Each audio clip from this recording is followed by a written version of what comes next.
আসসালামু আলাইকুম, সবাইকে স্বাগতম ম্যাথ অ্যান্ড ম্যাটার বাই সাদিকে। আমি সাদিক, আর আজকের ভিডিওতে আলোচনা করব শতকরা সংযুতি নিয়ে। আজকের ভিডিওতে আমরা শিখব শতকরা সংযুতি কী, এর সূত্র এবং 10টি কোশ্চেন সলভ করব। তাহলে চলুন শুরু করা যাক। ভিডিও শুরু করার পূর্বে আমরা ইতিমধ্যে টাইপ 1-এর মধ্যে মোল শিখে এসেছি, টাইপ 2-এর মধ্যে ঘনমাত্রা শিখে এসেছি। আজকের ভিডিওতে আমরা টাইপ 3 শতকরা সংযুতি নিয়ে পড়ব। এখন আমাদের সবার আগে জানতে হবে শতকরা সংযুতি কী। তার আগে আমরা একটা যৌগ লিখি। আমরা লিখতে পারি সোডিয়াম কার্বনেট। এটা হচ্ছে সোডিয়াম কার্বনেট। আমরা সাপোজ নিলাম হচ্ছে 20 গ্রাম সোডিয়াম কার্বনেট নিছি। সো আমরা যদি 20 গ্রামকে বিশ্লেষণ করি, অর্থাৎ সোডিয়াম কার্বনেটের 20 গ্রাম যে দ্রবণ আছে এটাকে আমরা যদি বিশ্লেষণ করি, তাহলে আমরা দেখতে পাচ্ছি এখানে সোডিয়াম আছে 2টা, কার্বন আছে 1টা, অক্সিজেন আছে 3টা। সো আমরা এখান থেকে 20 গ্রামের মধ্যে সোডিয়াম কতটুকু আছে সেটা হিসাব করতে পারবো, কার্বন কতটুকু আছে সেটা হিসাব করতে পারবো, অক্সিজেন কতটুকু আছে সেটাও আমরা হিসাব করতে পারবো 20 গ্রাম অনুযায়ী। এখন আমরা যদি 20 গ্রামের জায়গায় যদি 100 গ্রাম নেই, অর্থাৎ 100 গ্রাম সোডিয়াম কার্বনেটের মধ্যে 100 গ্রাম সোডিয়াম কার্বনেটের মধ্যে কতটুকু সোডিয়াম আছে, কতটুকু কার্বন আছে, কতটুকু অক্সিজেন আছে, সেইটাকে বলা হচ্ছে শতকরা সংযুতি। অর্থাৎ আমরা যদি সংজ্ঞা অনুযায়ী দেখি, তাহলে সংজ্ঞা অনুযায়ী বলা যাবে কোনো যৌগের 100 গ্রাম, অর্থাৎ কোনো যৌগ, সোডিয়াম কার্বনেট একটা যৌগ, সো কোনো যৌগের 100 গ্রাম, অর্থাৎ এই যৌগের 100 গ্রাম আমরা যদি নেই, কোনো যৌগের 100 গ্রামের মধ্যে যত গ্রাম এই মৌল আছে, যত গ্রাম মৌল থাকে তাকে ওই মৌলের শতকরা সংযুতি বলে। এটা হচ্ছে শতকরা সংযুতির ডেফিনেশন। এখন আমরা যদি শতকরা সংযুতি সূত্রটা দেখি, সো কোনো মৌল শতকরা সংযুতির সূত্র হচ্ছে শতকরা সংযুতি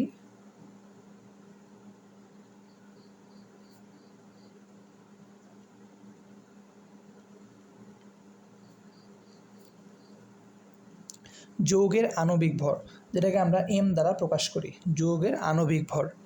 দেন আমাদের উপরে হবে যেই মৌলের আমরা শতকরা সংযুতি নির্ণয় করব, সেই মৌলের পরমাণুর সংখ্যা। এখানে আমরা দেখতে পাচ্ছি সোডিয়াম আছে 2টি, সো আমরা এরকম জাস্ট ওখানে লিখব পরমাণুর সংখ্যা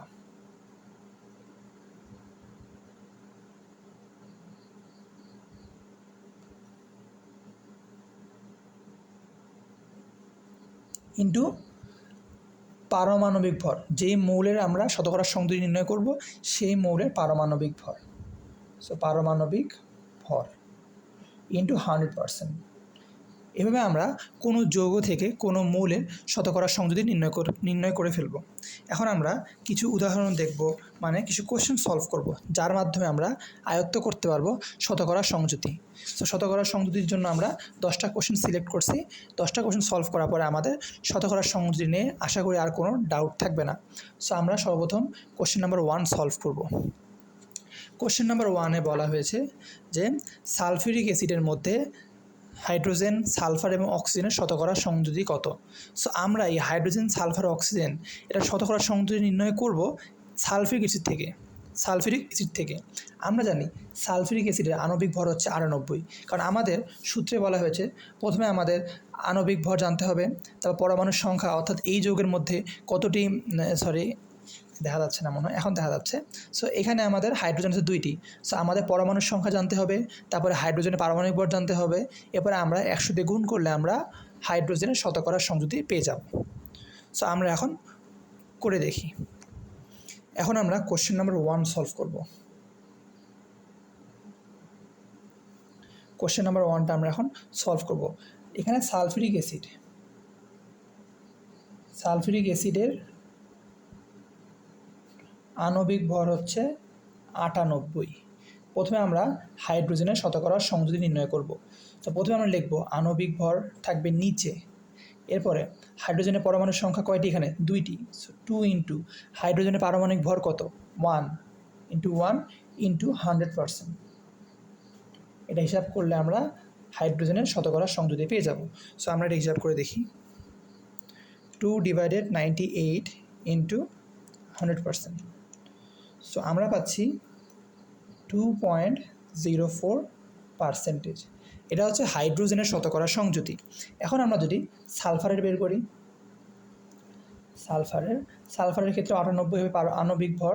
দেন আমাদের সালফার যে আছে, সালফারের পরমাণু কয়টি রয়েছে এখানে? সালফিক অ্যাসিডের মধ্যে সালফার রয়েছে 80, সো এখানে হবে হচ্ছে 1 ইন্টু সালফারের পারমাণবিক ভর হচ্ছে 32 ইন্টু 100%। সো আমরা যদি ক্যালকুলেশন করি তাহলে হবে 32 ডিভাইডেড 98 ইন্টু 100%। সো এটা হবে 32.65%। দেন আমরা অক্সিজেন বের করব। সো অক্সিজেনের ক্ষেত্রে প্রথমে লিখবো আমরা আণবিক ভর থাকবে নিচে, উপরে হবে পরমাণুর সংখ্যা, কতটি অক্সিজেন রয়েছে এই যৌগের মধ্যে, 4টি রয়েছে। সো 4 ইন্টু অক্সিজেনের পারমাণবিক ভর কত, 16 ইন্টু 100%। সো আমরা হিসাব করে দেখি, 4 ইন্টু 16 ডিভাইডেড 98 ইন্টু 100%। সো হবে 65.306। সো আমরা লিখতে পারবো 31%। এখন শতকরার সংযুতি অঙ্ক করার সময় আমাদের খেয়াল রাখতে হবে, আমাদের এই যৌগের মধ্যে 3টি উপাদান আছে, হাইড্রোজেন, সালফার, অক্সিজেন। সো আমরা যখন শতকরার সংযুতি নির্ণয় করব, 3টা মৌলের শতকরার সংযুতিকে আমরা যদি যোগ করি, অর্থাৎ এই পার্সেন্টেজকে আমরা যদি যোগ করি, তাহলে আমরা টোটালি পাবো হচ্ছে 100%। কারণ এটা হচ্ছে শতকরা সংযুতি। শতকরা সংযুতির ক্ষেত্রে অবশ্যই যেই যৌগের আমরা শতকরা সংযুতি বের করব, সেই যৌগের যে মৌল আছে সেই মৌলের শতকরা সংযুতি 3টি অর্থাৎ 4টি অথবা যতটি থাকবে, যতটি মৌল থাকবে ততটি মৌলের শতকরা সংযুতিকে আমরা যদি যোগ করি তাহলে পার্সেন্টেজ হবে হচ্ছে টোটালি 100% হবে। সো আমরা যদি হিসাব করে দেখি, 2.04 প্লাস 32.65 প্লাস 65.31 ইকুয়াল আমাদের 100 এসেছে। তার মানে আমাদের শতকরা সংযুতি সঠিক হয়েছে।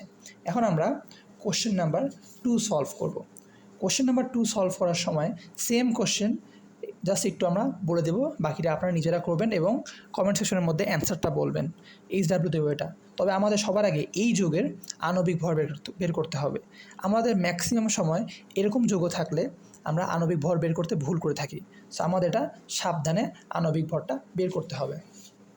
সো আমরা কোশ্চেন নাম্বার 2টা দেখি। কোশ্চেন নাম্বার 2 এর মধ্যে প্রথমে আমাদের যৌগের নাম লিখি অ্যালুমিনিয়াম সালফেট। এই যৌগের মধ্যে আমাদের অ্যালুমিনিয়াম সালফার এবং অক্সিজেন, অ্যালুমিনিয়াম সালফার অক্সিজেন 3টা শতকরা সংযুতি নির্ণয় করতে হবে। সো প্রথমে আমরা আণবিক ভর বের করি। সো আণবিক ভর বের করার সময় আমাদের খেয়াল রাখতে হবে এখানে অ্যালুমিনিয়াম কয়টি রয়েছে, 2টি রয়েছে। সো আমরা লিখলাম 2 ইন্টু অ্যালুমিনিয়ামের পারমাণবিক ভর 27 যোগ সালফার, এখানে সালফারের পারমাণবিক ভর হচ্ছে 32 আমরা জানি, ইন্টু আমরা যদি এখানে 1 দিই, কারণ এখানে একটি রয়েছে, সো আমরা 1 দিব, আমাদের আণবিক ভর ভুল আসবে। আমাদের এখানে গুণ দেওয়া লাগবে 3 দিয়ে, অর্থাৎ এখানে 3টা সালফার পরমাণু আছে এবং অক্সিজেন 3 4 12টা আছে, কারণ 3টা গুণ আকারে আছে। সো আমাদের এখানে অবশ্যই 3 দিয়ে গুণ দেওয়া লাগবে। দেন অক্সিজেনের ক্ষেত্রে পারমাণবিক ভর 16 ইন্টু 3 4 12।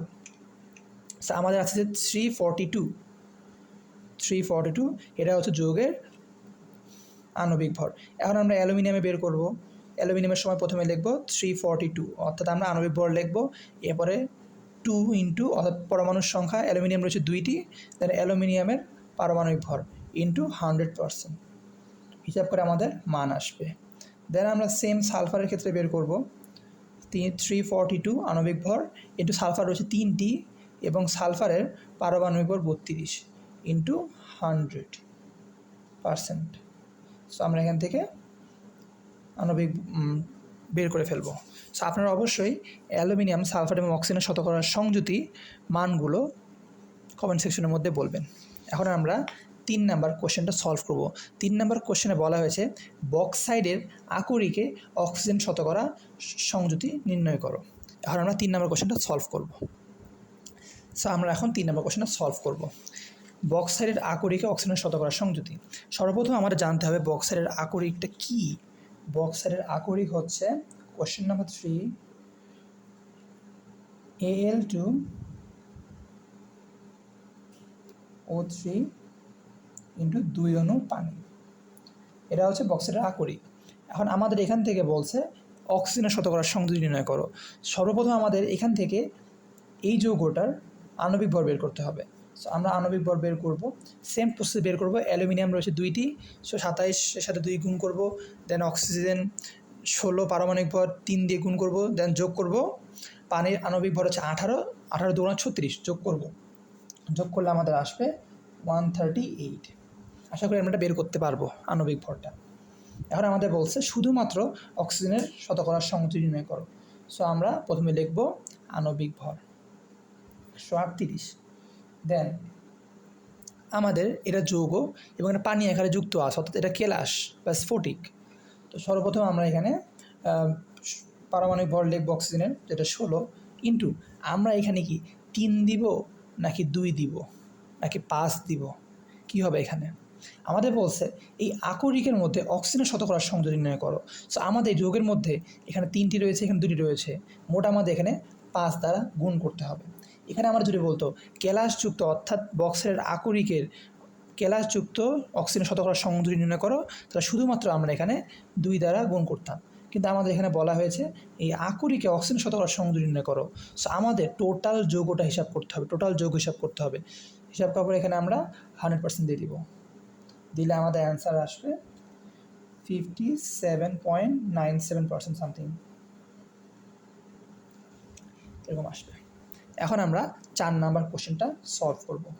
4 নাম্বার কোশ্চেনটা প্রায় সৃজনশীলের মধ্যে আসে। 4 নাম্বার কোশ্চেনটা প্রায় সৃজনশীলের মধ্যে আসে।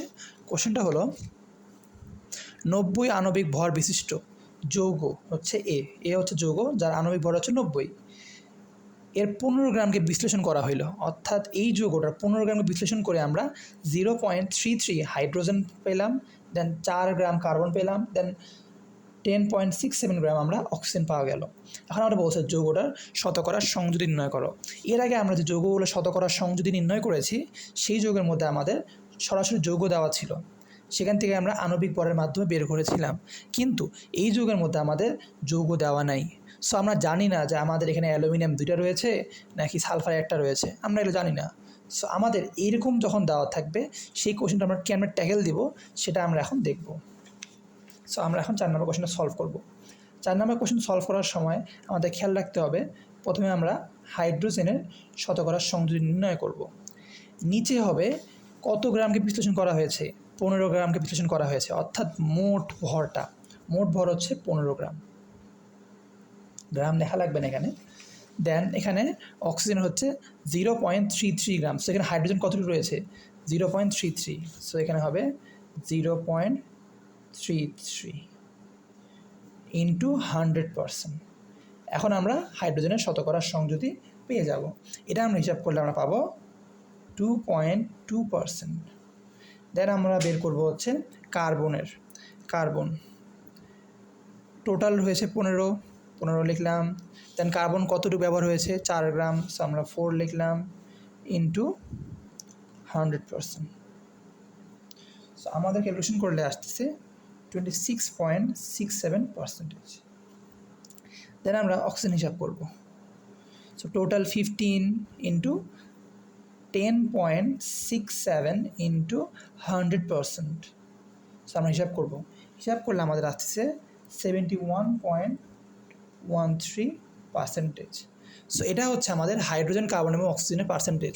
আমাদের খেয়াল রাখতে হবে আমাদের সৃজনশীলের মধ্যে প্রায় সময় গ কিংবা ঘয়ের মধ্যে আণবিক সংকেত নির্ণয় করতে বলে। সো আণবিক সংকেত নির্ণয় করার পূর্বে আমাদের স্থূল সংকেত নির্ণয় করতে হবে। আর স্থূল সংকেত নির্ণয় করার জন্য অবশ্যই শতকরা সংযোগটি, অর্থাৎ এই পার্সেন্টেজগুলো আমাদের লাগবে। অনেক সময় সরাসরি দেওয়া থাকে পার্সেন্টেজ, আবার অনেক সময় দেওয়া থাকে না, তখন আমাদের আগে পার্সেন্টেজগুলো বের করতে হয়, অর্থাৎ আগে শতকরা সংযোগটি বের করতে হয়। সো আমাদের জন্য এটা খুবই গুরুত্বপূর্ণ শতকরা সংযোগটি নির্ণয় করা। যদি শতকরা সংযোগটি ভুল হয় তাহলে আমাদের আণবিক সংকেত ভুল হয়ে যাবে। এখন আমরা 5 নম্বর কোশ্চেনটা সলভ করব। 5 নম্বর কোশ্চেনে বলা হয়েছে ম্যাগনেসিয়াম ক্লোরাইড ইন্টু 7 অণু পানি যৌগে কেলাস পানির শতকরা পরিমাণ নির্ণয় করতে বলছে। সো আমাদের বলে নাই যে ম্যাগনেসিয়াম শতকরা সংযুতি নির্ণয় করো কিংবা ক্লোরিনের শতকরা সংযুতি নির্ণয় করো। আমাদের বলা হয়েছে এই যৌগের মধ্যে কেলাস পানি, অর্থাৎ এই যে পানিটা আছে যুক্ত অবস্থায়, এই স্ফটিক পানিটার শতকরা পরিমাণ নির্ণয় করতে অথবা শতকরা সংযুতি নির্ণয় করতে। সো আমরা 5 নম্বর কোশ্চেন এখন সলভ করব। এগুলো কিন্তু খুবই ইজি ম্যাথ, জাস্ট আমাদের একটু সাবধানে করতে হবে। ম্যাগনেসিয়াম ক্লোরাইড ইন্টু 7 অণু পানি, এই যুগে আমাদের প্রথমে আণবিক ভর বের করতে হবে। সো আমরা আণবিক ভর বের করব। সো আমরা এখানে বের করে দেখাচ্ছি। ম্যাগনেসিয়ামের হচ্ছে 24 যোগ ক্লোরিনের হচ্ছে 35.5 ইন্টু 2 প্লাস 7 অণু পানি।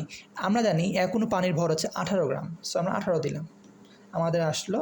তাহলে আমাদের যৌগ যেটা আছে ম্যাগনেসিয়াম ক্লোরাইড ইন্টু 7 অণু পানি,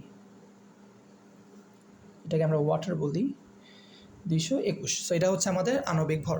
এখন আমাদের বলেছে কেলাস পানির শতকরা পরিমাণ নির্ণয় করো।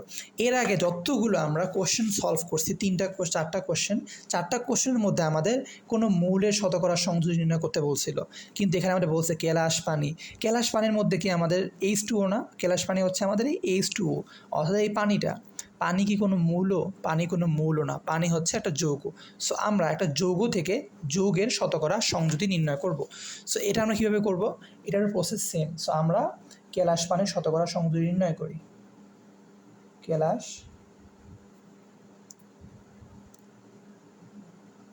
পানির শতকরা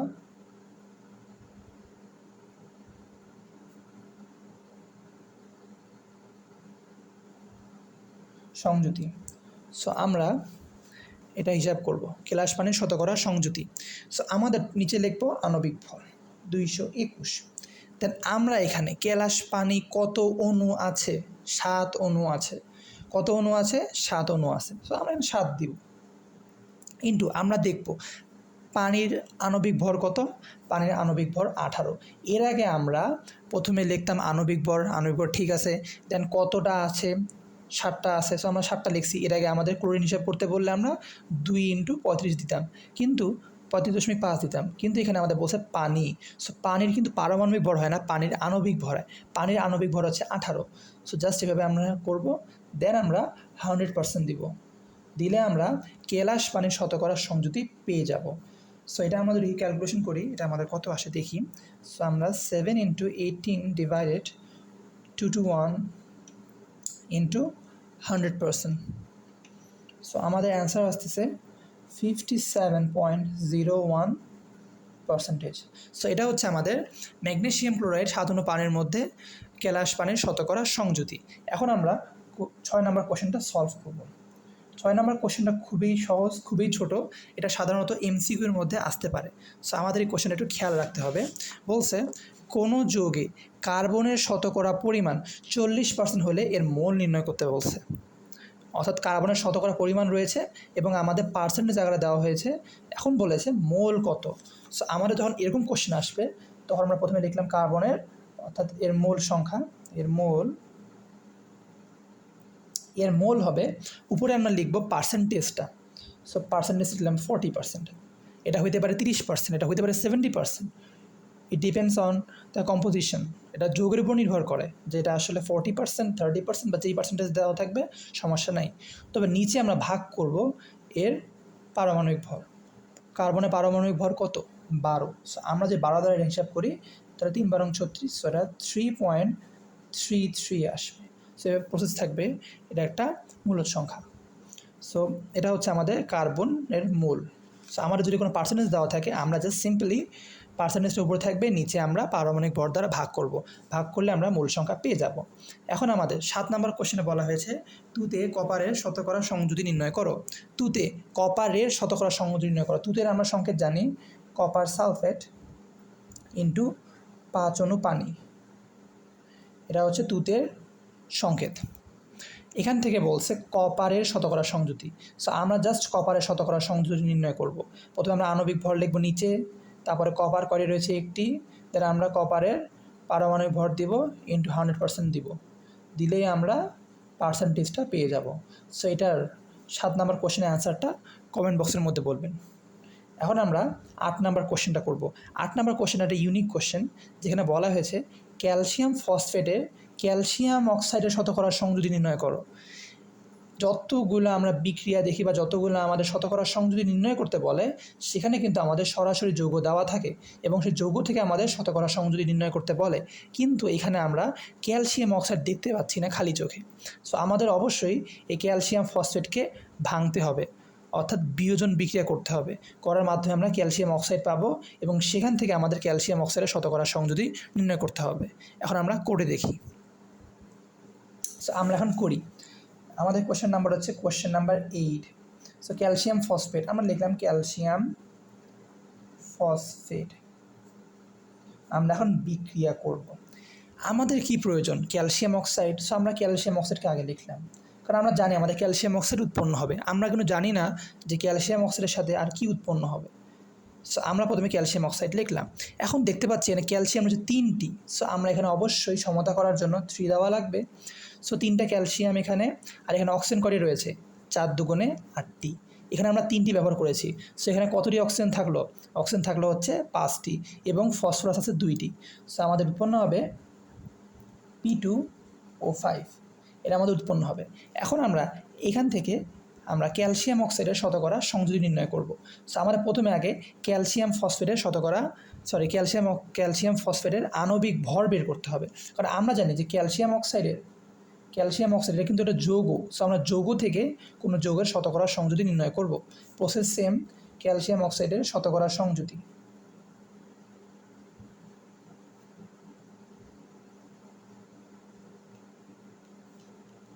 সো আমরা নিচে ক্যালসিয়াম ফসফেটের আণবিক ভর লিখব। ক্যালসিয়াম ফসফেটের আণবিক ভর হবে 310। এটা আপনারা হিসাব করে দেখবেন। ক্যালসিয়ামের 40, ফসফরাসের 31 এবং অক্সিজেন হচ্ছে 16। হিসাব করে আপনারা 310 পাবেন। দেন আমাদের বলছে ক্যালসিয়াম অক্সাইডের শতকরা সংযুতি। সো এখানে ক্যালসিয়াম অক্সাইড কি একটি রয়েছে? না, 3 মোল রয়েছে। সো এখানে আমরা 3 ইন্টু ক্যালসিয়াম অক্সাইডের আমরা আণবিক ভর দিব। ক্যালসিয়াম অক্সাইড আণবিক ভর কত হবে? এটা কি বের করতে আমাদের ক্যালকুলেটর প্রয়োজন? না, কারণ ক্যালসিয়ামের 40, অক্সিজেনের 16। সো 40 যোগ 16 সমান 56। আশা করি আমরা যোগ করতে পারি। আর যদি এই যোগ না করতে পারি তাহলে তো ক্লাস ওয়ানে পড়া লাগবে, তাছাড়া কোনো উপায় নেই। সায়েন্সের স্টুডেন্ট যদি যোগ না করতে পারে 40 যোগ 16 তাহলে তো সমস্যা। সো আমরা এটা হিসাব করব। এখন আমরা এটা হিসাব করে পাচ্ছি 3 ইন্টু 56 ডিভাইডেড 310 ইন্টু 100%। সো আমরা পাবো 54.19%। সো এটা হচ্ছে আমাদের ক্যালসিয়াম অক্সাইডের শতকরা সংযুতি।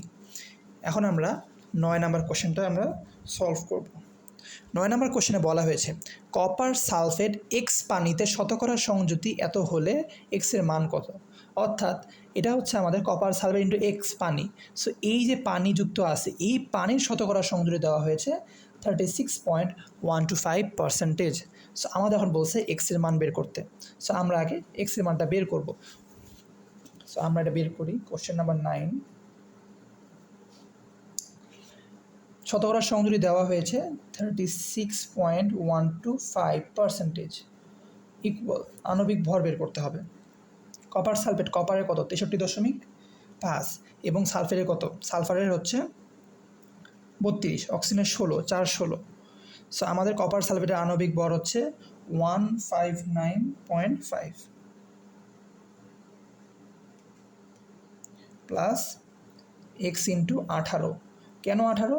কারণ এখানে হচ্ছে পানি বলা হয়েছে, পানির আণবিক ভর হচ্ছে 18 এবং এক্স পরিমাণ রয়েছে। আর উপরে হবে হচ্ছে কয়টি রয়েছে? এক্সটি রয়েছে। এবং এটা এক্সটা এভাবে লিখি, পানির আণবিক ভর হচ্ছে 18 ইন্টু 100%। সো আমরা যদি ক্যালকুলেশন করি তা আমরা এক্সের মান পাবো হচ্ছে 5 পয়েন্ট সামথিং আসবে। সো আমরা এটাকে একটা পূর্ণ সংখ্যা নিব, পূর্ণ সংখ্যা নিলে 5 হবে। সো এটা আমাদের হচ্ছে কপার সালফেট 5 অনু পানি, অর্থাৎ আমাদের ব্লু ভিট্রিয়ল অথবা তুতে। এটা হচ্ছে আমাদের 9 নং কোশ্চেনের সমাধান। সো আশা করি আমরা ক্যালকুলেশন করতে পারবো। এটার সাথে এটা গুণ করব, দেন পার্সেন্টেজগুলোকে আমরা সরাইলে আমরা 100 দ্বারা ভাগ করব, দেন এখান থেকে এক্সের মান বের করবো। আশা করি আমরা এখান থেকে আমরা অর্থাৎ এই সমীকরণ থেকে আমরা এক্সের মান বের করতে পারবো। এখন আমরা সর্বশেষ 10 নম্বর অঙ্কটি সমাধান করব। 10 নম্বর কোশ্চেনে বলা হয়েছে 1 মোল কপার সালফেট, কাগজটা উড়ে গেল, 1 মোল কপার সালফেটে 5 অণু পানি, কেলাস পানিতে কত গ্রাম অক্সিজেন আছে? সো এটা হচ্ছে আমাদের কপার সালফেট, 5 অণু পানি। এখানে কেলাস পানিতে অক্সিজেনের পরিমাণ বের করতে বলছে।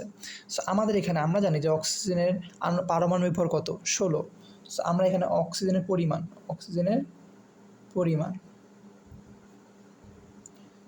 পরিমাণ হবে 16 ইন্টু, এখানে 4টি রয়েছে, এখানে 5টি রয়েছে, তাহলে 5 আর 4-এ কত হয়? 9 হয়। আমরা 9 দ্বারা গুণ করলে অঙ্কটা ক্রস হয়ে যাবে।